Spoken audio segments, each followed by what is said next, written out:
عندما تشرق شمس الصباح على ضفاف النيل وترتفع أصوات الطيور مع نسمات الهواء العطرة، يقال إن هذا هو سلام حتحور يلامس الأرض.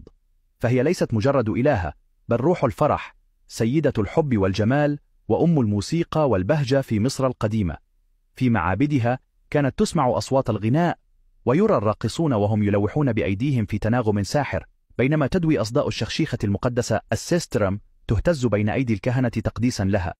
كانت النساء يتزين بالحلي الذهبية ويضعن زهور اللوتس في شعرهن، معتقدات أنهن بهذا يكتسبن جزءا من سحر حتحور وأنوثتها الطاغية. لكن سر حتحور لم يكن في جمالها فقط، بل في قدرتها على منح البشر الحنان والأمل. كان يقال إنها الأم الروحية للملوك، تباركهم وتعطيهم القوة ليحكموا بالعدل. بل وكانت تستدعى في لحظات الوداع، حيث يقال إنها تستقبل أرواح الموتى بحنان تقودهم إلى الحياة الأخرى بابتسامتها الدافئة. حتحور لم تكن مجرد إلهة، بل كانت همسة حب في قلب كل مصري قديم، ونورا لا يخبو مهما مر الزمن.